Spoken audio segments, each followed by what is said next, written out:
Bueno, muy buenos días, muy buenas tardes y muy buenas noches a toda la gente que nos sigue en Punto de Fuga por el canal de OStream. Repasamos rápidamente la formación de este programa de debates. Tenemos aquí a mi derecha a David Durán, politólogo, liberal clásico y consultor político también. Me presento yo, Tupac García, sociólogo y catarista. A mi izquierda me sigue Diego Ayoroa, politólogo, socialdemócrata e internacionalista. Y a la extrema izquierda se encuentra José García, historiador y marxista-leninista. El día de hoy en el programa lo que tenemos es una evaluación, 100 días de Rodrigo Paz, que vamos a tratar de centrarlo en tres ejes. Los tres ejes son relaciones internacionales, gestión en un sentido de decretos, leyes promulgados, y también todo el tema que tiene que ver con poder, gobernanza y gestión de conflictos. Sobre estos tres ejes vamos a discutir el día de hoy. Vamos a arrancar con este minuto y medio para lanzar las tesis más fuertes de cada uno. Comienzo contigo, Diego, 1 minuto y medio. Perfecto. Vamos con relaciones internacionales y el multilateralismo. Yo creo que Rodrigo Paz ha tenido justamente este discurso de abrirnos al mundo, pero no hemos calificado realmente qué tan profunda iba a ser esta apertura mundial, porque hemos tenido muchas alianzas nuevas. Es verdad que hemos reinstaurado relaciones con Estados Unidos y con Israel.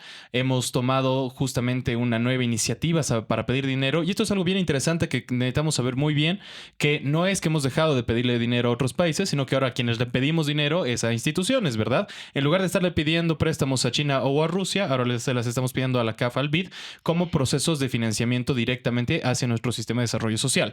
Ahí, por ejemplo, tenemos un paradigma bien interesante que podemos analizar, y también de la misma forma que ahora, como nos estamos volviendo a reintegrar con otras alianzas que teníamos antes, pero sin dejar las que teníamos en el pasado, podemos estar cayendo en un paradigma muy interesante en relaciones internacionales, que es la alianza pendular. Cuando nosotros estamos con el uno y con el otro y abalanceándonos por los dos lados, al final no tenemos una agenda clara de con quién vamos a participar directamente, y esto puede ser un perjuicio a la hora de poder realmente tener aliados sólidos y profundos para poder tener una región más integrada, una capacidad mayor de aporte a ciertos bloques de movimiento internacional en todas las aristas, ya sea lo político, lo económico y lo social. Entonces tenemos que empezar a revisar cuál va a ser realmente esta hoja de ruta pública, sobre todo en materia internacional. Buenísimo, vamos contigo, José. En estos 100 días de la gestión de Rodrigo Paz, estamos viendo que este es un gobierno de los empresarios. Es un gobierno para los empresarios. La administración del gobierno ha recaído en sus empleados y sus funcionarios, y que tienen una muy marcada condición de clase. Todo gobierno tiene una posición de clase. Ningún gobierno es neutral. Ni aquí ni en la China. En todas partes un gobierno siempre va a responder a intereses de clase. Pero hay formas y formas. Lo que está haciendo ahora el gobierno de Rodrigo Paz, lo que ha hecho durante los primeros 100 días de su gestión de gobierno, es apoyarse en los empresarios, es beneficiar a los empresarios, es darle las concesiones a los empresarios, es dar las condiciones para que se genere aún más grandes los procesos de acumulación por parte de estos empresarios. Por otra parte, en materia internacional, lo que está haciendo Rodrigo a nombre de abrir el mundo a Bolivia y Bolivia al mundo es más bien demostrarnos qué es lo que entiende por relaciones internacionales y sujetos políticos aliados Rodrigo Paz y toda la derecha boliviana. Son los consorcios de Miami, es los designios del Departamento de Estado de Washington. Eso es abrirse al mundo. ¿Dónde están las reuniones bilaterales con presidentes de América Latina? ¿Dónde están las reuniones bilaterales con encargados de negocios y embajadores de Europa, de Asia? La posición de Rodrigo Paz es, para nosotros, el mundo es Estados Unidos, y lo que queremos es abrirnos a ese mundo, porque ese mundo es el único que nos da razón de ser. Buenísimo, José. Vamos contigo, David. Bien, lo primero que señalaría es de que el gobierno está gozando de una legitimidad coyuntural lo suficientemente buena como para haber podido pasar esta prueba de 100 días, ¿no? Ha tenido momentos que han sido duros. Por ejemplo, han tenido que retroceder con la 5503. No les quedó de otra. Ahora están en un proceso de reformulación junto con las organizaciones sociales hasta cierto punto para poder abarcar los temas de emergencia económica en sus diferentes ámbitos, pero aún así creo que el gobierno ha tenido una suerte increíble en la recepción social que ha tenido desde los diferentes sectores de Bolivia.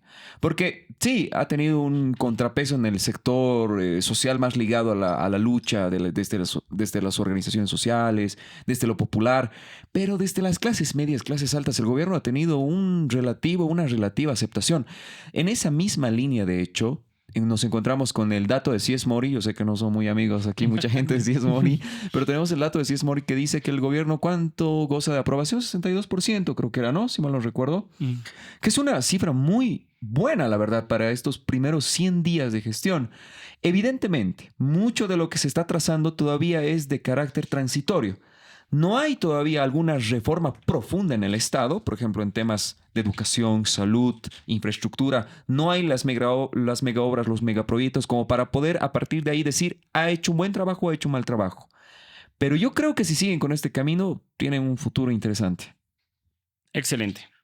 Bueno, termino yo el minuto y medio. Haciendo hincapié en lo que decía también José, coincido con él.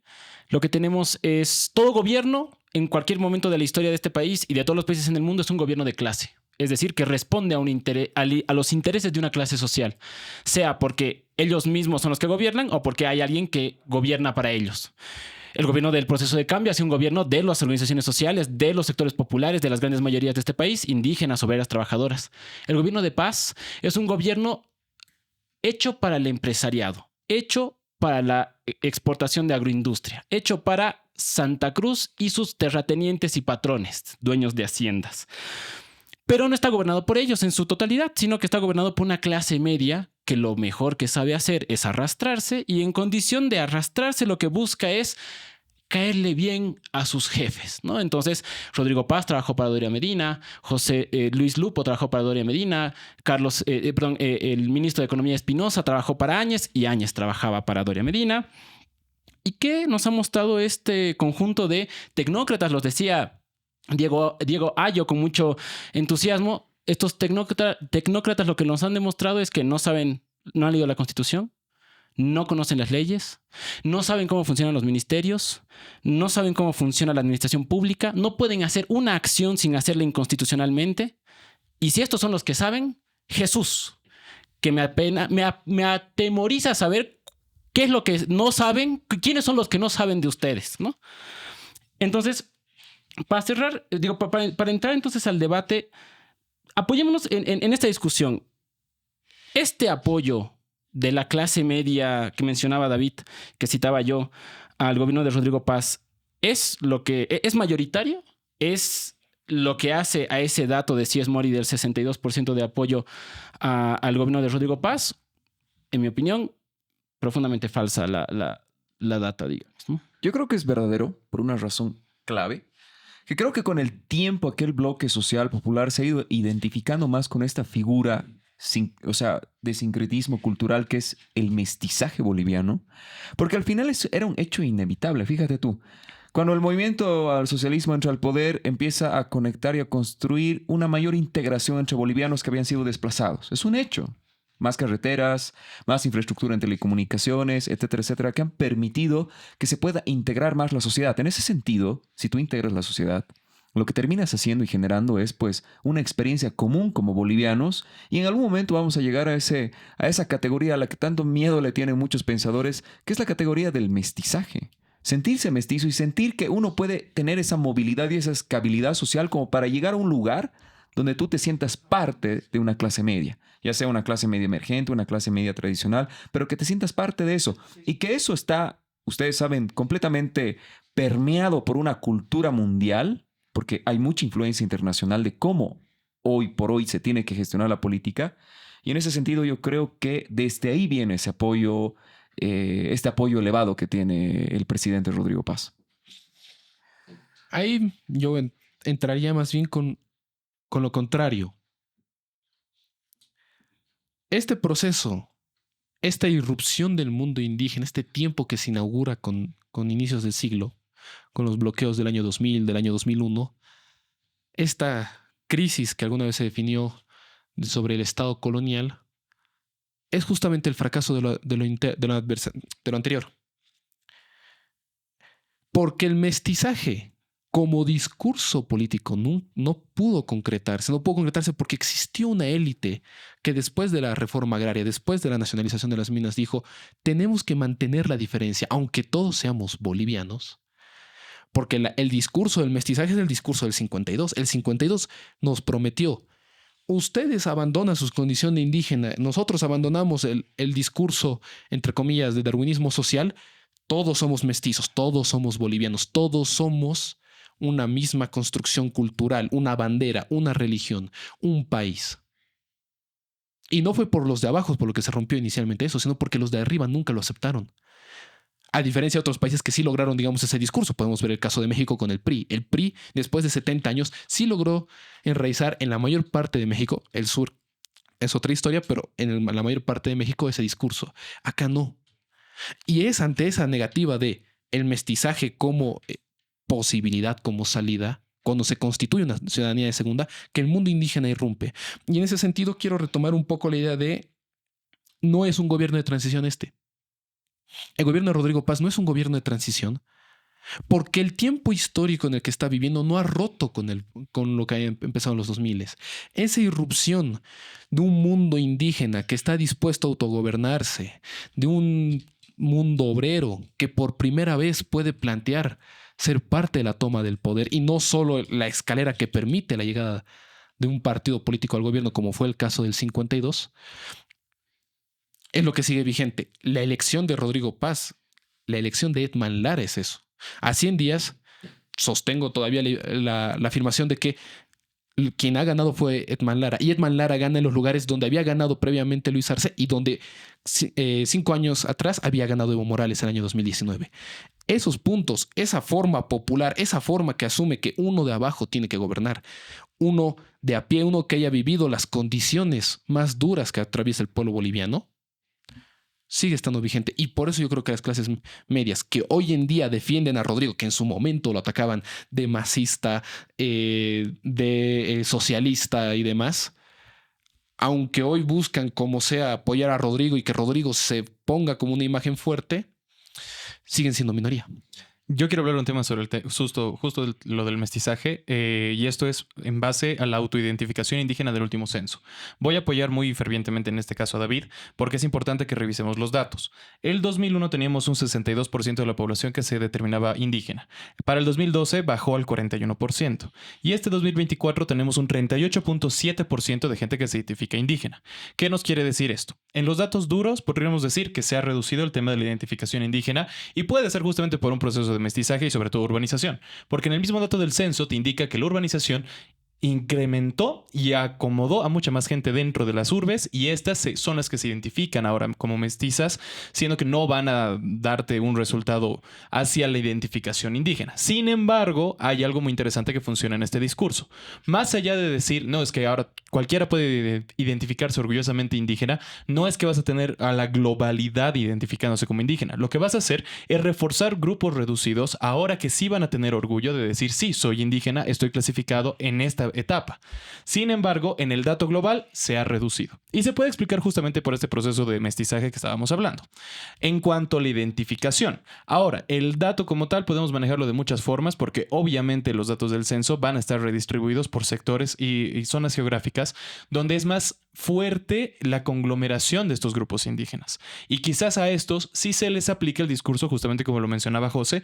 Sin embargo, en las urbes sí tenemos una reducción de la identidad. Así que creo que es importante tomar ese dato para que puedan seguir discutiendo. De forma breve, antes de que Tupac intervenga, yo creo que van a tener un final, no un final definitivo, estos grupos que están relacionados, ¿no? Al trabajo de la tierra, a lo étnico, a lo conectado con lo originario, ¿no? Del continente. Y las razones las voy a ir explicando después.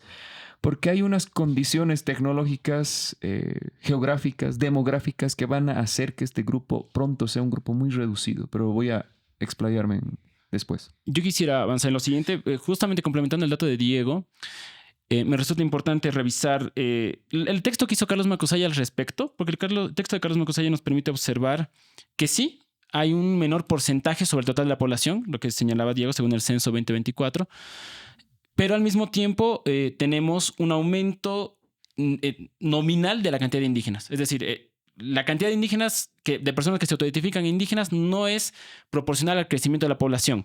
Son más de manera numérica, aunque no son más porcentualmente, ¿ya? Eso es importante tenerlo en claro porque uno podría pensar de que, digamos, las comunidades se están vaciando en todas partes. Podemos deducir de que la gente está abandonando, se está perdiendo la cultura aymara, la lengua quechua. No, hay más aymaras y quechuas hoy que en cualquiera de los anteriores censos, pero sobre el total de Bolivia son menos porcentualmente. Sí, ¿Ya? justamente a eso me refería con los Ujú. grupos. Se han prácticamente duplicado, tienen un crecimiento muy grande a nivel grupo, Sí, sí, sí, conglomerado. Claro. Excelente. Pero ¿hasta qué punto hay maras también, digamos? Voy justamente a ese punto, porque había una discusión ya iniciada en la década de los 2010 sobre si el tema de la identificación indígena es un tema cultural o es un tema político, ¿no? Entonces, cuando alguien que se adscribe a Aymara es indígena, si es que es porque habla Aymara o es porque vive en el campo o es porque... ¿no? ¿Cuál es el conjunto de atribuciones culturales que tiene que tener para ser o no ser, ¿no? Esa discusión que menciona David de manera muy precisa, ¿hasta qué punto es? Yo la trataría de entender cómo funciona en Bolivia normalmente en manera histórica. La identidad indígena es una identidad política. Es decir, cuando hay una tensión política que reaviva el racismo, la segregación social, la segregación política, la segregación por clase, suele estar acompañada este proceso de polarización a una segregación étnica, que hace que la gente recupere esta memoria, esta identificación como indígena, como aymara. ¿No me creen? Veamos el 2019.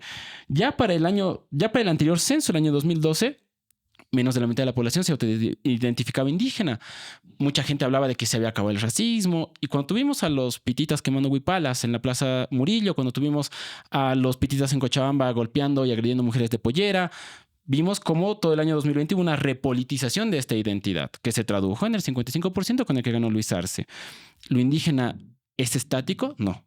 Lo indígena va fluctuando. La mejor forma de leerlo en el largo tiempo es quizás entendiéndolo como una identidad política y no como una identidad estrictamente cultural.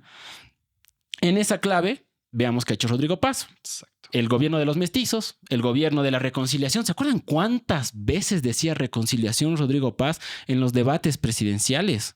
Y la primera acción que hizo para reconciliar al país fue expulsar, extirpar todas las huipalas de todas las plazas e instituciones públicas. Fue tal el escándalo que tuvieron que retroceder en la medida porque no entendían que era Bolivia, porque no entendían de que hay un 55% de personas que cree que esa huipala es su símbolo, es su bandera, es la bandera por la que han peleado. Ellos se han peleado, sus padres y sus abuelos, también por la tricolor, también por el escudo nacional, pero la huipala es tan digna como todos los demás símbolos. La negligencia de un gobierno que se cree blanco, que habla de mestizaje para decir no quiero decir que soy indígena porque no quiero hablar de quién era mi abuela, de quién era mi abuelo, de dónde venían mis parientes, de qué pueblo venimos, de qué comunidad venimos, hizo que cometieran este tipo de errores. Profundicemos. Decreto 5503, ley antibloqueos. Hay un desconocimiento de este gobierno que te pone dispositivos, mestizaje, reconciliación, nueva época, y con las acciones te demuestra la ignorancia de no saber qué Bolivia existe, cuál es su composición demográfica, cuál es su composición política, cuáles son los grupos de interés que están cohabitando. Lo que les interesa es que la CAINCO y la CAO les entreguen mensualmente qué es lo que ellos tienen que hacer y rogarle a los masistas que siguen trabajando en el gobierno que sepan cómo hacerlo porque ellos no saben. Eso es para mí un poco el resumen de este discurso de reconciliación mestizaje, bastante falaz. Materia internacional. Yo quiero justamente enganchar con lo último que has dicho. Ok. Porque me parece súper interesante la relación que vemos justamente en la política interna en casa con lo que proyectamos afuera. Hemos hablado de reconciliación. Hemos vuelto a tener vínculos con Estados Unidos a la vez que con China. Hemos hablado justamente de incluirlos a todos. Seguimos buscando todos los planes que tenemos con el BRICS, a la par que estamos entrando con el Mercosur, con la CAF, y además estamos empezando directamente negociaciones con la CAF y con el BID. ¿Qué estamos viendo aquí? Es justo lo que les anticipaba al principio. Con todo aquel que me quiera dar plata. En el caso nacional, lo que hemos visto justamente es, me voy a olvidar del que no me puede dar plata, pero sí voy a optar justamente por el que sí, en este caso los empresarios. Actualmente las relaciones que están manteniendo desde Cancillería son justamente de financiamiento porque estamos en un proceso de recuperación económica. No estamos hablando de una transferencia de capacidades, transferencia de tecnologías, transferencia de recursos, directamente es solo financiamiento. Y esto justamente nos refleja una etapa muy interesante en el gobierno en el que estamos tratando de introducirnos a absolutamente todo para luego quizás discernir y sacar qué va a ser la mejor alternativa. En el caso nacional ya hemos visto cuál para ellos es la mejor alternativa, que es justamente todos estos grupos empresariales, ¿verdad? Para mí va a caer justamente en lo mismo en el tema internacional. Pero ahí tiene un tema muy pendiente el gobierno. Si el gobierno quiere recibir el financiamiento del sector privado, inversión, ¿no? En diferentes rubros, de la cooperación internacional, de los organismos internacionales o incluso de algún tipo de tratado bilateral con otro país, tiene que resolver un problema urgente. De ahí te puedo dar la razón, Tupac, en el sentido de que el gobierno no ha sido capaz de establecer nexos y diálogos para poder contener a estos grupos sociales, porque al final el gobierno se ha visto acorralado para retroceder en el 5503, es un hecho, porque no ha sido capaz de dialogar, no ha sido capaz de negociar adecuadamente. Han tenido que llevar al país al borde de una protesta social masiva a través de los bloqueos de diferentes puntos de carreteras en el país, de las vías fundamentales, del no ingreso de alimentos, del no ingreso de diferentes materias necesarias para una ciudad. En ese sentido, es el gran tema pendiente del gobierno. El gobierno no tiene aún una cabida, un puente para negociar. ¿Y tienen qué? Porque son estos grupos los que te bloquean. Son estos grupos los que te tapan el país, los que te hacen inviable que cualquier tipo de inversión, ya sea del rubro que sea, pueda decir, este es un lugar seguro para invertir. Y eso es un problema serio. Coincido totalmente contigo, David. Yo le daría una vuelta. No son solo los que bloquean, son los que trabajan. Porque cuando tú tienes que las fábricas paran, ¿quiénes son pues los que paran? Los obreros. Cuando uno dice, son unos sindicalistas, mancagatos, no hacen nada, los obreros de las fábricas son los que mantienen esas inversiones privadas que tanto desean tener. Si va a venir una fábrica acá, la van a atender. ¿Quiénes van a trabajar ahí? ¿Las clases medias que están deseosas de conseguir trabajo como a sueldo básico, a sueldo mínimo? No. La clase media quiere ser gerente, quiere ser consultora, quiere que le paguen bonito en una ONG y no hacer nada. Quienes van a trabajar en esas fábricas que van a traer las inversiones extranjeras directas son los obreros. Y si tú no tienes una capacidad de diálogo con los obreros, ¿cómo diablos vas a hacer que esas fábricas funcionen? Vamos con el tema de la tierra.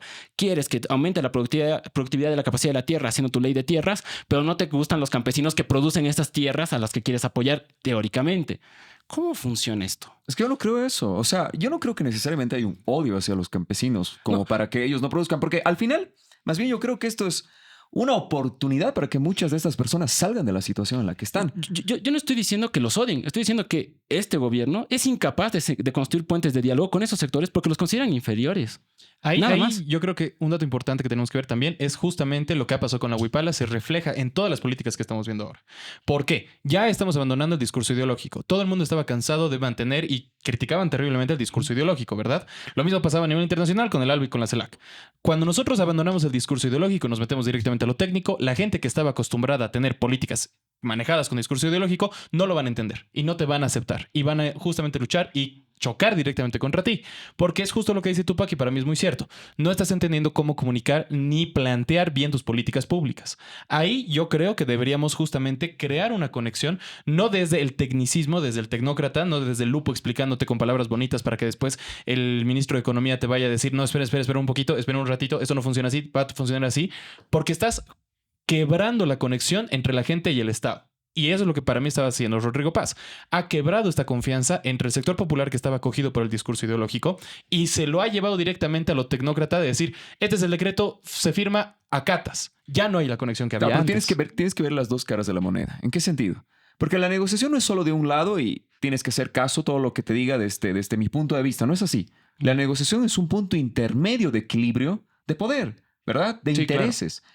Ese es un éxito en la negociación. En ese sentido, ¿tiene que ceder solamente el gobierno o tienen que ceder también las organizaciones sociales que muchas de ellas, por si acaso, quieren mantener ciertos privilegios en tierra, en concesiones mineras, inclusive porque una dificultad muy grande que tú tienes para invertir en este país es que tienes que pedirle permiso a las comunidades, por ejemplo. Entonces, en ese sentido, yo digo, creo que ellos también deberían tener una especie de reflexión sobre el país que queremos construir a partir no solo de la mirada de lo popular, sino de la mirada de lo que viene después de lo popular, que son las clases medias emergentes que devienen justamente de ese lugar, que se ven drásticamente perjudicadas por ese origen popular desde el campo, desde las provincias. Yo ahí discrepo, porque, por ejemplo, con quien ha tenido una capacidad de negociación muy clara Rodrigo Paz, y sí es un problema, y ha sido un problema porque esto lo ha creado el neoliberalismo, que ahora no quieran asumir que su responsabilidad es otra historia,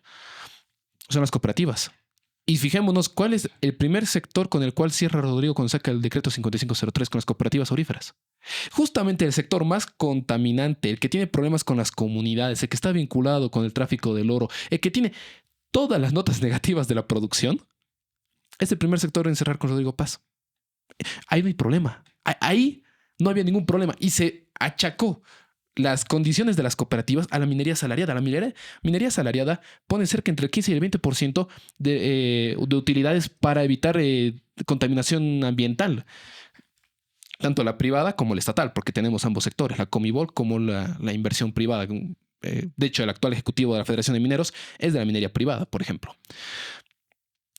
Esos sectores, los sectores que te reivindican, oigan, traigan los dólares, no te están diciendo que no haya inversión, no te están diciendo no queremos que venga inversión extranjera, están diciendo queremos una inversión con soberanía. Y esto no es un discurso que uno podría achacarlo exclusivamente a Bolivia o al MAS. Justamente en la mirada internacional, los planteamientos económicos del Mercosur es exactamente eso. Es, muy bien, Brasil, 12ª economía del mundo, Rusia, China, Vietnam, Indonesia, Irán, te dicen muy bien, inviertes, pero una parte tiene que revertir, tiene que quedarse como dólares acá, tiene que quedarse como divisas acá. Es una posición global. El mundo está apuntando a esas posiciones, no de no inversión, sino de una inversión con soberanía, donde el Estado sea un actor, tal vez no el único actor, tal vez no el principal actor. Muchos de estos países no tienen una posición siquiera de izquierda. Rusia no es un país de izquierda. El gobierno de Putin no se caracteriza por ser un gobierno de los trabajadores. Claro, son conservadores, tradicionalistas. Claro, Exactamente. pero soberanos. Planteamiento de soberanía. Entonces, lo que las comunidades te reclamaban con las inversiones mineras es una parte tiene que quedarse acá. ¿Cuál es el reclamo del Concipo? Y el Concipo no es un órgano muy de izquierda que digamos. El Concipo fue parte del golpe de Estado del 2019 y que tiene como actor fundamental muchos sectores populares de Potosí. Que las regalías se queden en el departamento de la ciudad de Potosí. Esas posiciones son lo que se necesita y que justamente el decreto no lo establece, porque el decreto 5503 y la política exterior que está haciendo Rodrigo Paz es: señores, esto es como en 1990. Vengan, inviertan y dejen lo que ustedes quieran. Nosotros no vamos a reclamarles nada que dejen en regalías. No vamos a reclamar. No plantea una nueva ley de minería, no plantea una nueva ley de hidrocarburos, porque no le interesa modificar estos planos. Le interesa muy bien cómo consigo tener buenas relaciones con el empresariado principalmente norteamericano. Porque si nos fijamos, ¿cuál ha sido la relación con los empresarios asiáticos? Y no digo China, Corea, Japón, Indonesia, Tailandia, los principales monstruos industriales, Taiwán. ¿Cuál es la relación con los empresarios europeos? Ahorita hemos hecho una apertura con la Unión Europea. ¿Cuál es la relación con los empresarios alemanes, franceses, italianos, ingleses? No hay. La relación que tiene internacionalmente Rodrigo Paz es muy bien cómo me llevo bien con los norteamericanos. Claro, porque ese es el objetivo. Y al final los norteamericanos no están invirtiendo en América Latina fuera de México. pero tienes un condicionamiento geopolítico, pues. O sea, el gobierno se cae en el momento en el que dejen de darle préstamos, ¿o no? Porque, ¿No? o sea, claro que sí, porque a Lucho, ¿qué es lo que le ha fregado al expresidente? Que no le podían dar préstamos. El La riesgo asamblea le país. bloqueaba todo el tiempo. Y justamente esa ausencia de recursos es lo que ha provocado la ausencia de dólares, la ausencia de combustibles. Entonces, el gobierno está atado del cuello, literalmente, geopolíticamente hablando, porque, bueno, los Estados Unidos no son pues un ángel santo, ¿no? Obviamente tienen intereses geopolíticos y uno de sus intereses está en Bolivia. Ahora, llegando a un punto ahí clave, yo creo que hay una doble vara de ver la política boliviana en su sentido internacional. ¿En qué aspecto? De que decimos, sí, que vengan los estadounidenses y a ver si dejan lo que quieran, que no sé qué, como una crítica sagaz. Pero ¿qué han dejado los chinos? ¿Qué han dejado los rusos? ¿Qué han dejado los iraníes? Todos estos 20 años de gobierno masista. Ahí- ¿Qué han dejado en inversión extranjera? No han dejado nada. Ahí están las cifras para ver en inversión extranjera. Justamente. Entonces, ¿cuál es pues la doble vara de decir, no, es que esta gente bien explota los recursos? ¿Y acaso eso no es lo que han hecho los chinos en este país? ¿Acaso no les hemos concedido a los iraníes a explotar tierras raras a cambio de nada? hago recuerdo que no existe ninguna empresa minera en Bolivia que se dedique a extracción de tierras raras. Y eso se lo puedes revisar en el AJAM. No, esto está documentado. En el AJAM puedes buscar. Les han concedido a los iraníes tierras raras. Todas las Hay empresas, noticias sobre esto. todas las empresas mineras registradas por la Comibol, que son las que hacen las concesiones, y el AJAM en el caso de cooperativas, son canadienses, norteamericanas, suizas, la Glencore. Todas son empresas occidentales. No, para nada. Ni siquiera tenemos empresas chinas. No tenemos una sola empresa minera china. Les hago recuerdo que la inversión más importante que ha hecho China ha sido préstamos para carreteras. Bueno, Y que ninguna yo sé- empresa china legal. de minería legal. Claro, no, porque hay pero- un montón de informes claro, hay un montón de minería empresas chinas que de están oro explotando. en El el oro Amazonas. Sí. El oro empezó, les hago recuerdo, con principios de los 2000. Es decir, este es un problema con las cooperativas, porque las cooperativas quieren entrarse y el gobierno del MAS justamente puso como límite: no se puede hacer concesión de cooperativas a empresas transnacionales. Ese fue el conflicto en el que murió el viceministro Illanes. Illanes. Justamente, entonces yo creo que la política exterior tiene que ser una política soberana. Nuevamente, ¿dónde están inversiones? Por ejemplo, la India prometió meter fábricas de producción de farmacéuticas. Ahorita India es una de las grandes potencias farmacéuticas del mundo. En Cochabamba, por ejemplo, $2,000 millones de inversión. Esa inversión, que es un acuerdo de Estado, no se lo retoma. E India ni siquiera es un país de izquierda, una posición comunista. Es un país altamente conservador en su gobierno con Modi. Las inversiones chinas, la doble carretera La Paz-Oruro, fueron inversiones de préstamos chinos. Y que ellos sepan, no se la han llevado a la carretera. Es que a ver, yo le planteo la siguiente pregunta a todos ustedes. ¿Qué preferimos? ¿Inversión cero con soberanía? O sea, administrar unos $10 de inversión extranjera. ¿O preferimos que esas empresas dejen 15% de esa inversión, un 20%, un inicio, porque después puedes ampliar si tú mejoras seguridad jurídica, si vuelves a Bolivia un país viable para que la gente pueda ahorrar dinero desde el exterior, como lo es Panamá, por ejemplo, hoy día? Es que yo creo que estás cayendo en una falacia. En la falacia de que solo hay o blanco o negro. Y además la falsa consecuencia de que si buscamos soberanía no vamos a tener ningún tipo de inversión. Yo creo que justamente el mercado se mueve desde un sector mucho más pragmático, que tanto hablamos del pragmatismo, y lo estamos demostrando ahora. Con todo lo que han sido las inversiones cerradas con la CAF y con la llegada también de lo que va a ser el BID, estamos demostrando que estamos saliendo de este paradigma ideológico en el que todo el discurso era solo me afilio con estados anti-occidente y estoy atrayendo muchas otras cosas más, sin dejar de lado el tema soberano. Hasta cierto punto seguimos defendiendo el tema de la soberanía. Todo lo que se ha peleado por el tema del litio, por ejemplo, ha sido en base a pedir soberanía y protección también de las comunidades que iban a salir afectadas en el lugar, Y no se ha ¿verdad? invertido nada. O sea, Exacto, estamos no se 20 años con un bloque de oro ahí muy importante en la región. Tenemos unas reservas, las reservas más importantes de litio del mundo, que no se han hecho nada. O sea, estamos lejos de producir lo que produce Australia o Chile, digamos. Entonces, ahí es donde tú entiendes esta lógica y dices, a ver, ¿de qué tanto nos ha servido las, entre comillas, soberanía? Ahí te voy a quedar justamente con los otros dos ejemplos. ¿Cuál es el triángulo del litio? Argentina, Chile, ¿verdad? Argentina está vendiendo absolutamente todo, como tú dices, con un 15% de ganancia, entre muchas comillas, no sé el dato exacto. Gana muy poco, pero gana. ¿Qué está pasando con Chile? ¿Sabes cuál es el caso justamente de la extracción de litio? Ellos han logrado justamente una inversión para poder hacer una gestión de industrialización y tener una ganancia mucho más grande en base a su soberanía y poder seguir extrayendo. Porque es justo el argumento que tú dijiste hace rato. Las negociaciones son el éxito. Si tú negocias bien y consigues a una persona realmente interesada que te va a defender tu soberanía nacional y aparte vas a conseguir la ganancia, vas a salir beneficiado como lo está haciendo Chile en este momento. Y ahí podríamos retomar, justamente en el caso del litio, no nos olvidemos cuáles son las dos empresas que se tenían que establecer en Bolivia para el año 2019. Una es de origen ruso y la otra era de origen alemán. Entonces, había esa capacidad de negociación a nivel internacional. Lo que hizo la gestión de Evo Morales, que sí es un error total lo que hizo Luis Arce en ese sentido, lo que hizo Evo Morales fue generar bloques de negociación. No nos olvidemos que el MAS tenían acuerdos con la CAF, tenía acuerdos con el BID, tuvo préstamos, de hecho, de inversión de ambas instituciones públicas. El presidente Morales se reunió con las autoridades máximas de ambas instituciones. Evo Morales tenía una posición que yo creo que eso era lo importante, y eso sí era abrirse al mundo, de dialogar con sectores tanto conservadores como sectores de izquierda. Evo Morales se reunió con el presidente de la India, que era justamente un sector conservador, en ese momento mucho más alineado a los intereses norteamericanos. Logró reunirse con Angela Merkel. Angela Merkel por ningún lado se la puede poner como alguien enemiga ni de la globalización ni del libre mercado. Angela Merkel era justamente la gran bandera europea de libre mercado, justamente, y las aperturas de negociaciones como bloque de Unión Europea. Se tenían negociaciones con Brasil, se tuviste negociaciones con Paraguay, gobiernos altamente conservadores con una política de restricción de derechos humanos muy marcado, y tuviste negociaciones con países como México, como Cuba o como Venezuela. Una posición de Estado muy marcada que hoy en día se está perdiendo en aras de una supuesta tecnocracia. Pero además, una tecnocracia que nos lleva ¿a dónde? A desgarrarnos las vestiduras como si fuera la gran inversión, $8,000 millones, cuando se generaron más de $25,000 millones de inversión privada, directa y de inversión de fondos multilaterales en 14 años en Bolivia. Yo quería ahí robarte la palabra un poco por este tema justamente que decías de la tecnocracia, porque coincido con algo con David, ¿no? En este tema de, sí, Bolivia ahorita está viviendo de las deudas, de los préstamos que estamos tomando. Sí. Pero no estamos usando esos préstamos para relanzar la economía. No estamos usándolos para reactivar inversión privada, no estamos haciéndolos para reactivar inversión pública, no estamos usándolos.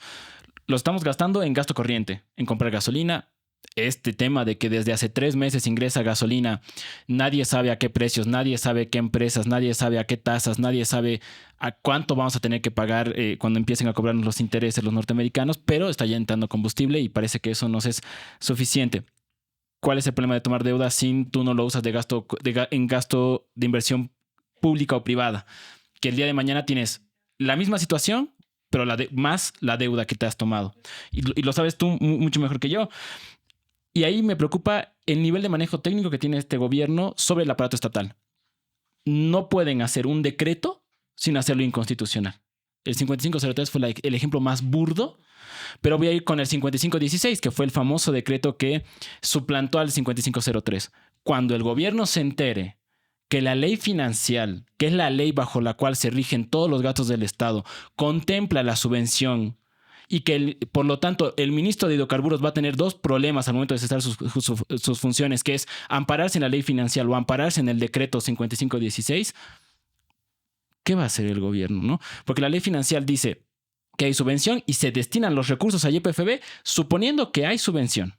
Y el decreto dice que no hay subvención y, por lo tanto, la ley está mal. Un decreto no puede estar encima de una ley. El gobierno lo aprendió con el 5503. Llevan un mes que han firmado el decreto 5516 y no han tocado la ley financiera. Hubo tiempo para tocar la ley de tierras, hubo tiempo para tocar la ley antibloqueos, hubo tiempo para tocar otras leyes. Pero la ley que corrige los errores administrativos de no planificar en materia económica qué es lo que van a hacer, esa no la tocan. Porque no saben cómo hacerlo.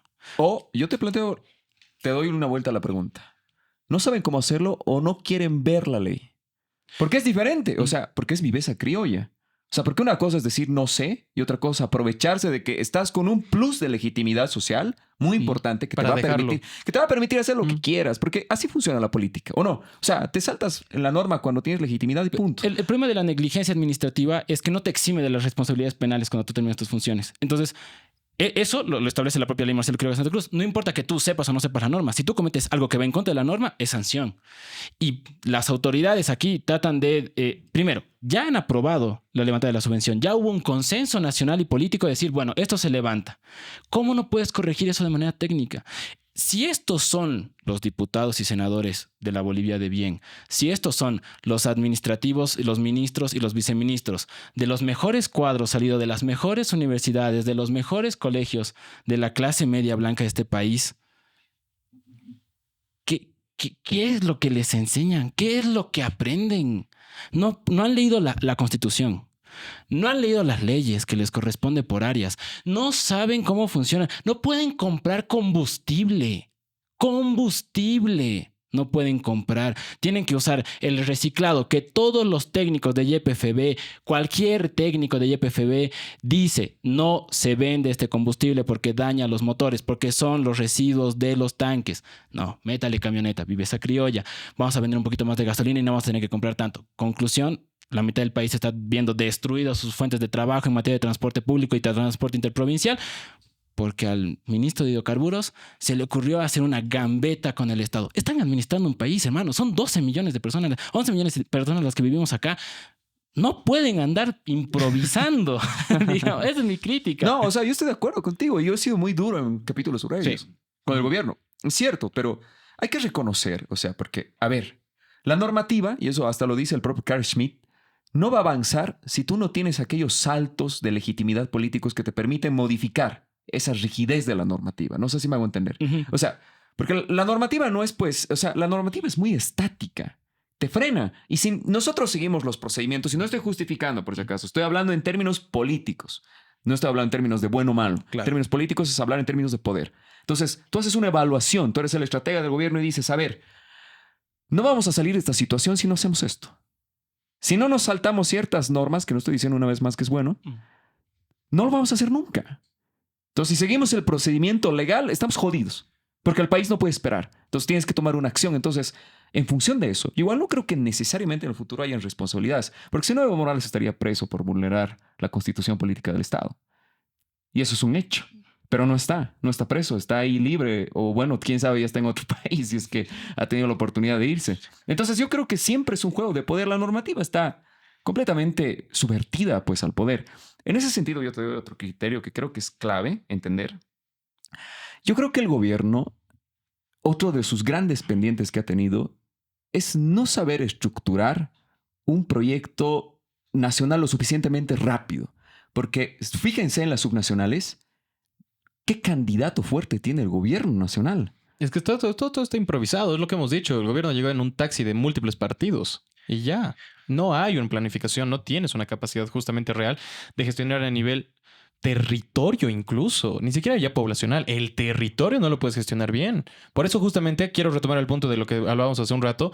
Tienes que negociar para poder conseguir. Bueno, o sea, negocias con quien tú quieres, pero después estás metiéndote al área protegida en Tarija sin decirle a absolutamente nadie porque no has hecho la consulta previa. Y ahí volviendo al tema de que me paso la ley para poder seguir avanzando, ¿hasta qué punto realmente están haciendo uso correcto de esta medida? Porque sí, yo entiendo perfectamente, porque de la misma forma en que las Naciones Unidas la gente ha tenido que votar si es que el acceso a la alimentación iba a ser un derecho humano y Estados Unidos e Israel dijeron que no para poder seguir haciendo lo que están haciendo en Palestina, igual te saltas esa clase de cositas, ¿verdad? Para seguir metiéndole. Entonces, para mí sí es cuestionable. Sí podemos empezar a hablar sobre eso y decir, ¿realmente esta administración de paz durante estos días ha abusado de este mecanismo de saltarse la normativa para seguir avanzando? ¿O más bien este abuso que se hizo fue pensando específicamente en un sector? Y esa es la duda que tenemos ahora. ¿Para quién está gobernando? Y eso es lo que quisiera que veamos ahora.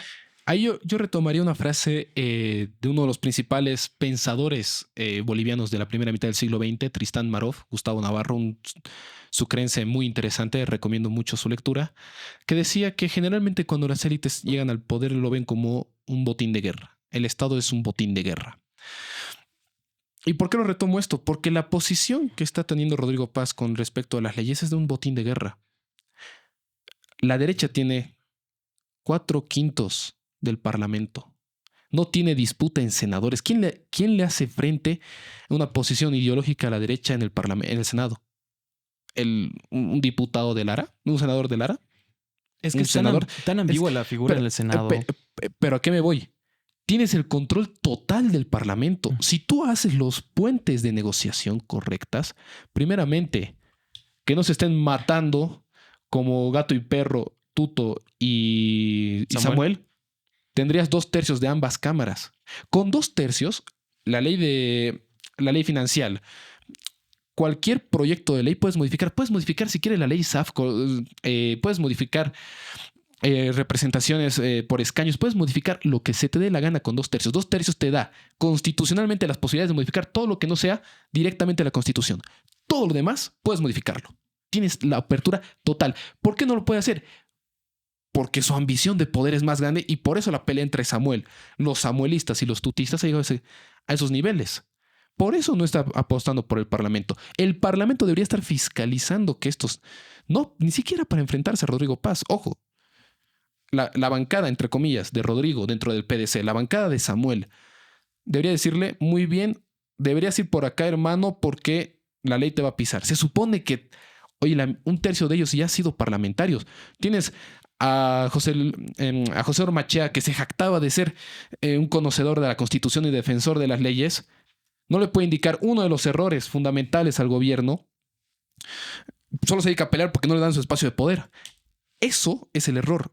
Pero además yo creo que este no es una limitación de Rodrigo y por eso insisto, no es una posición no es un periodo de transición. Porque lo mismo le hubiera pasado si hubiera ganado Tuto.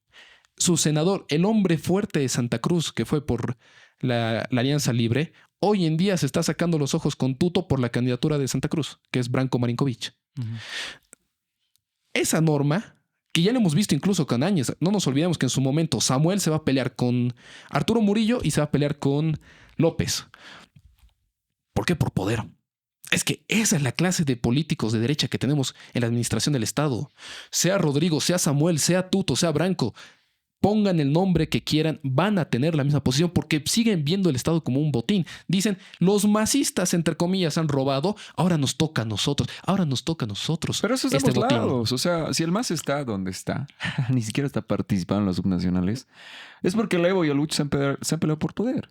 O sea, no puedes decir, inferir, no, así son estos políticos solo porque sí. O sea, es de ambos lados. Es la naturaleza de la política. Por eso Pierre Bourdieu decía que la lógica del político siempre anda en dos sentidos.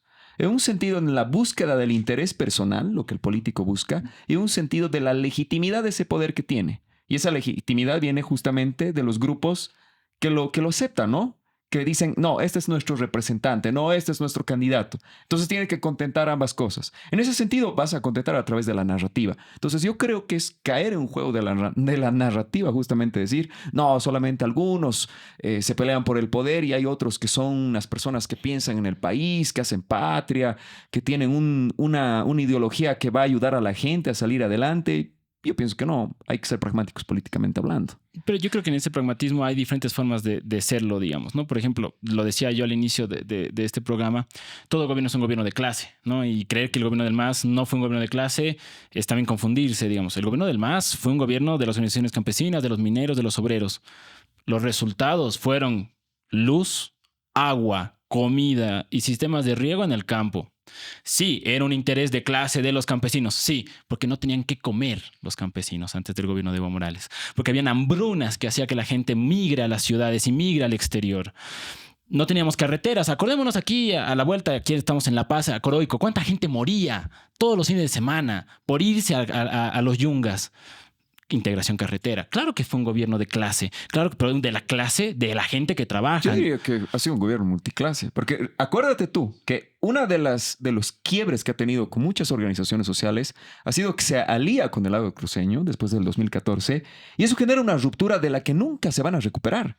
¿Por qué crees? Por esa misma razón, después de la crisis, ya estás en pleno 2019, se te dan vuelta todos los actores sociales en los que habías depositado tu confianza y los que te daban la legitimidad. Ni los ponchos rojos te han perdonado. O sea, has tenido un poncho rojo abrazándole al Camacho y diciéndole, sí, hermano, nunca más racismo. O sea, le has dado directo a lo más profundo del Evo. A mí me parece, tomemos el ejemplo. Yo sí creo que después del 2009 hay un acuerdo entre el gobierno y la agroindustria cruceña en decir, no nos matamos. Ya por entonces habían muerto 32 personas, quiero dejarle recuerdo. Por eso estuvo procesado Leopoldo López por la masacre de Porvenir. Leopoldo Fernández, perdón, sí, por la masacre de Porvenir. Hubo todo este proceso por la violencia en Sucre, por la violencia en Cochabamba, por los muertos en enero del 2007. Sí, murieron 32 personas para que este intentona separatista en la cual participó Branco Marinkovic, Camacho como líder de la Unión Juvenil Cruceñista y otros muchachos entiendan de que no se pueden ir de Bolivia y que Bolivia es una sola.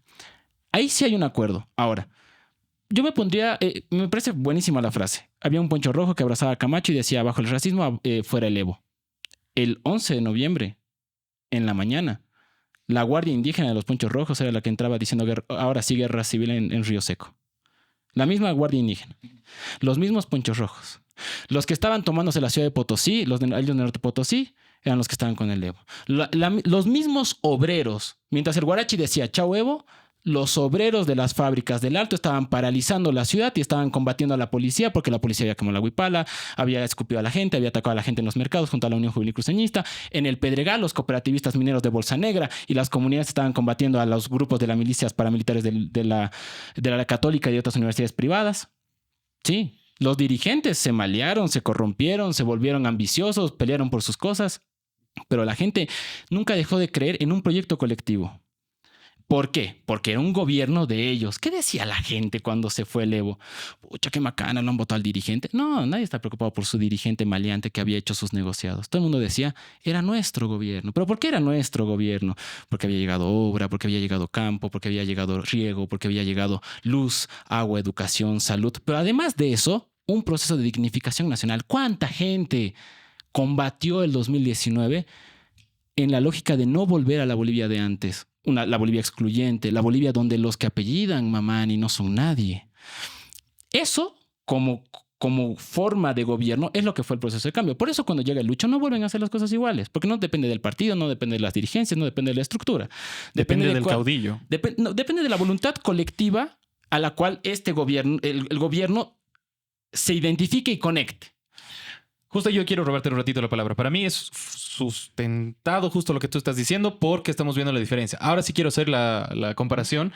Los 20 años anteriores, bueno, 19, a lo que tenemos aquí, ¿no ve? Ahora nosotros estamos viendo un partido sin ideología, sin sustento social, sin capacidad de aglutinamiento, sobre todo esto que les digo, ¿no? Ideológico. Por eso, justamente lo que mencionaba al principio, esta legitimidad se va a caer. Porque justamente tuvieron que irse para atrás en el 5503 porque no hay ideología que lo sostenga. ¿Qué es lo que más te va a ayudar en un proceso político de manejo del poder también en la gente? Es la esperanza, lo que tú les estás prometiendo, que esta promesa que tú estás dando se vea reflejada paso a paso por la misma dirección en la que estás dando. Y al igual que la agenda multilateral, no tenemos agenda. El gobierno no tiene esta línea clara, no tiene este instrumento, este camino plantado hacia seguir adelante con una misma dirección entre todos. Antes sí lo tenías. El gobierno era capísimo para mantener en discurso justamente su línea ideológica, ¿verdad? Que en el materia multilateral para mí ha sido más bien un flechazo directo hacia la pierna porque nos ha hecho ir cojos porque solo apostábamos por un lado de la historia, sino ahora estamos tratando justamente de enrectarnos y caminar hacia los dos lados, pero el Estado está tratando justamente de hacer lo mismo ahora.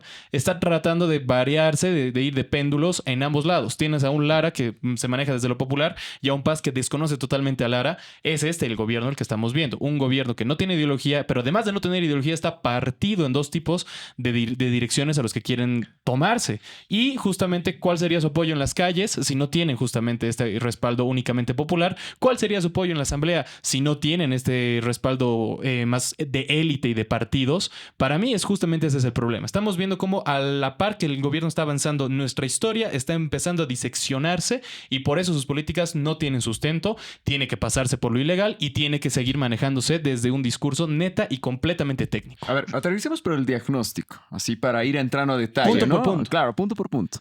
Primero es un gobierno, yo estoy de acuerdo con eso, que no entiende a las organizaciones sociales y que no quiere generar a veces los canales de negociación adecuados. Sin duda. O sea, el gobierno tiene que entender, o sea, le guste o no le guste, porque es parte de nuestra realidad boliviana, que tiene que negociar con los grupos de interés, sean cuales sean estos, porque esos grupos de interés son también Bolivia.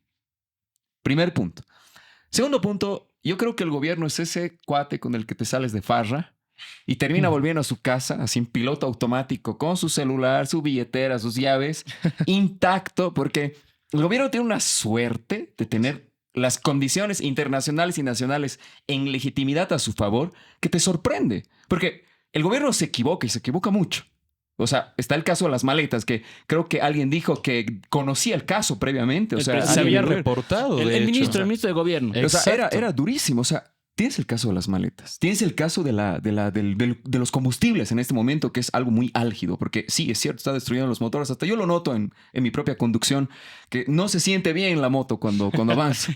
Entonces, en ese sentido, comete errores. Pero aún así la gente está ahí para respaldar el gobierno. O sea, para mí eso es lo alucinante, lo impresionante. Tiene una suerte de legitimidad, pero eso no es eterno. Y si hay alguien del gobierno que me está escuchando, no es eterno y no hay que fiarse en eso. En algún momento, cuando las condiciones cambien coyunturalmente, socialmente y políticamente hablando, te lo van a hacer saber. Ahí justo a mí me preocupa que la legitimidad sea por la situación de emergencia. Estamos en una situación de emergencia de reconstrucción económica, ¿verdad? Y quizás por eso no están apresurando esta reconstrucción económica, porque necesitan todavía esta legitimidad de urgencia para seguir actuando. Y por eso yo digo, es un gobierno de transición. No es un gobierno que tiene una agenda. Creo que está claro eso igual, ¿no? Sí. O sea, por eso para mí no es como un gobierno de cierta clase, cierta élite que gobierna para ciertos empresarios. Es un gobierno que improvisa, trata de improvisar con diferentes sectores porque no puede contentar a uno, tiene que contentar a varios para poder hacer lo que hace. Y en esa línea improvisa, y en esa línea no tiene una agenda. Y la agenda se ajusta a lo que digan los medios, a lo que diga Pedrito, así, no, hermano, si haces esto vas a dañar mi sector productivo. Y el otro, no, métele nomás porque con esto vamos a ganar plata y el gobierno continuamente se tiene que encontrar en esos dilemas. Yo creo que esa es una cualidad mala que tiene el gobierno, que improvisa todo el tiempo. Pero por eso mismo es de transición. Ahí yo discrepo en ambos argumentos. Una cosa es que Rodrigo no tenga un plan visible, que no sea una posición muy, muy evidente, digamos, en la administración pública. Otra cosa es que no haya de fondo lineamientos generales que tiene que hacer. ¿Qué cosa le ha salido hasta ahora? Bien, perfecto, todo tranquilo para sus intereses. Impuestos, aperturas de exportación, levantada de cupos de exportación. Es decir, procesos de acumulación y de mayor acumulación del empresariado agroexportador del Oriente. Yo creo que Rodrigo responde a esos intereses, como lo hubiera hecho también Samuel o lo hubiera hecho Tuto. Yo creo que la diferencia entre estos es por quién arranca el pedazo más grande del botín de la torta. Pero no es porque ideológicamente sean diferentes. Segundo, sí tiene una posición ideológica. Yo creo que el discurso de Rodrigo es profundamente ideológico. Porque ese discurso de Dios, patria, familia es el discurso más ideológico que podrías encontrar en un presidente, porque te está diciendo cuáles son los valores fundamentales, te está moralizando a la sociedad. Eso es profundamente ideológico. Eso es profundo. Y lo dijo el día de su posesión. Y te lo recuerda cada vez y te dice, la patria es primero y la patria es primero, y te saca la tricolor y la tricolor adelante. Muchas veces la tricolor y el patujú no te saca la huipara muchas veces en sus declaraciones presidenciales. Tiene un discurso político, tiene un discurso ideológico. El presidente. Que no sea. Y los Pero ministros. nadie más. No, el los presidente y los ministros. No, los ministros claro que sí. le siguen la pelota porque si saben que si no le siguen van a salir. El discurso del ministro Oviedo en la inauguración a finales del año pasado con respecto a la policía era un discurso profundamente ideológico. El ministro Oviedo. El ministro Oviedo saliendo con la posición de ahora sí, después de 20 años, vamos a devolverle la dignidad a la policía. ¿Eso no es ideológico? Es profundamente ideológico. Sí, te entiendo. Pero... Entonces, y así podríamos encontrar Pablo Camacho, presidente de la Cámara Departamental de Industrias de La Paz, con la posición de ahora sí los empresarios van a tener buenas condiciones. Es profundamente ideológico. Pero al final, lo más importante para mí es ideológico porque tiene una posición marcada de clase, tiene una posición de a quiénes necesitamos favorecer. Porque en el fondo, la respuesta de Rodrigo, como de toda la derecha boliviana, es ¿cómo vamos a salir de la crisis? Muy bien, que los empresarios ganen lo suficiente para que por el rebalse, por la inversión privada, el rebalse estabilice la economía. Ese es el plan de fondo y esa ejecución es lo que se está llevando a cabo. Y si ahorita vemos que hay un montón de falencias en la administración de que si no completan educación, que si no completan, no sé, Fuerzas Armadas, que tienen sus baches, es porque es la élite que piensa, entre comillas, el país, no puede pensar más allá de sus intereses. Entonces, si uno le pregunta al agro, ¿cuál es la idea para desarrollar la educación en Bolivia? No le interesa, porque no le compete a sus intereses económicos. Las clases sociales que históricamente en este país han pensado en la ganancia general, en crecimiento general, son generalmente las clases trabajadoras. Y cuando no lo son las clases trabajadoras, por último termina siendo la embajada, porque el que termina organizando en última instancia las estructuras de poder en países como Bolivia, con administraciones empresariales, termina siendo la embajada americana. 20 años has tenido educación y de 10 estudiantes de secundaria tienes a 2 de 10 que tienen lectura comprensiva y 8 que no. Sí, bueno, o sea, yo no sé, digamos, de qué parte de preocupación de la educación hablamos. Vamos a tener que pararlo ahí. Yo sentaría el tema de que hay 3 veces más ítems de educación y ya ha llegado a la cobertura toda el área rural que antes no existía, pero dejémoslo para debatir después, ¿te parece? Tenemos que ir cerrándolo. Porque claro, tema salud, tema educación, no los hemos abarcado en profundidad, tema medio ambiente tampoco. Vayamos entrando a nuestros minutos y medio, ¿les parece? Nos están pidiendo ahí ir cerrando. Yo para darles chance arranco yo con mi minuto y medio, así que si me pueden poner excelente. Lo que hemos tenido en estos primeros 100 días de gobierno ha sido el derrumbe de un discurso construido desde el año 2016 que proponía que la meritocracia implicaba que la gente de las mejores universidades privadas y de los mejores colegios privados era quien debía gobernar. ¿Por qué? Porque eran personas que se habían preparado, se habían capacitado y tenían los mejores cursos y el mejor sistema educativo con el cual gobernar el país. 3 meses después de eso hemos visto que esos mismos profesionales no saben la Constitución, no saben las leyes vigentes del país, no saben emitir un decreto sin vulnerar leyes y artículos constitucionales, no saben dialogar, no saben qué van a hacer en materia económica salvo hacer más ricos a los ricos y profundamente no tienen ni idea de cómo funciona el Estado y no son capaces ni siquiera de comprar combustible. Ahora bien, ¿qué nos demuestra esto? Que la meritocracia en realidad era un discurso que quería decir: los blancos tienen que gobernar. Los que nos creemos blancos y venimos de las universidades privadas merecemos gobernar. ¿Por qué? Porque nuestros papis nos lo han dicho. Y porque antes era así. Después de ver estos 100 días de gobierno donde estuvieron a punto de decretar un estado de sitio, mataron a 2 personas en Cotapache a balazos por parte de la policía y están haciendo este desastre económico, me queda mucho más claro de que es mejor que nos gobiernen la gente que no es de este bando, que nos gobiernen mejor los campesinos, los obreros, los trabajadores, que nos gobiernen los indios y las indias, porque cuando ellos gobiernan hay trabajo, hay aumento salarial, hay mejores condiciones de vida, hay educación, hay carreteras. Qué curioso que la gente que trabaja sea la que sepa cuál es la necesidad de la gente que más necesita. Este es mi cierre de evaluación de los primeros 100 días de paz. Voy contigo, Diego. Bien, para mí estamos viendo justamente ahora el quiebre de todo lo que ha sido el discurso electoral, todo lo que han sido las promesas electorales, todo lo con lo que se ha presentado Rodrigo Paz en un principio. Ahora estamos viendo realmente reflejado cuáles son las acciones directas. Ya lo mencionábamos, para mí ahorita el tema ideológico no está encadenado a cómo se ha presentado el candidato antes de ser presidente, más bien que ahorita está respondiendo a una lógica de cuáles son sus aliados potenciales o a los que está respondiendo él ya siendo gobierno. Lo segundo sería una muestra clara de cómo ahora la agenda multilateral, la agenda de Bolivia frente al mundo, se está mostrando en un, por favor, quiero ser amigo de absolutamente todos y que todos me acepten, pero sin una distribución concreta de a quién yo voy a afiliarme directamente. Teníamos la opción del BID, teníamos la opción de la CAF, ahora es la que estamos tomando en relación a otros financiamientos de otros países. Antes como que nos prestábamos de Rusia o de China, buscábamos financiamiento de países aliados, ahora lo buscamos de instituciones, ahora tenemos un pacto directo con el Mercosur, que esto es importante mencionarlo porque el Mercosur es una política de Estado, lo hablábamos justamente con José antes de entrar a la discusión, esto se mantiene a lo largo de los gobiernos y de las ideologías, cosa que ahorita, por ejemplo, no parece que estamos viendo en cuáles son los aliados estratégicos a nivel internacional o multilateral. Hemos cambiado nuestra lógica de elección en Naciones Unidas, eso es súper importante de revisar porque hace poco se quería condenar las acciones de Israel y entre los países que votaron no condenamos a Israel es Bolivia, que me parece catastrófico. Ahora, ¿a quiénes nos vamos a superditar? Buenísimo, vamos contigo, Jo. Rodrigo Paz tiene en su mente, en su lógica de la administración pública, en la lógica de sus ministros, los años 90. La época del neoliberalismo, la privatización de las empresas públicas, el cierre de las empresas públicas, repartir Bolivia como botín de guerra, vender empresas que valían $5,000 millones por $1,500 millones, rogar y migajear inversión extranjera. Eso es lo que tiene en la mente. Vive atrapado en un tiempo que ya no es el presente.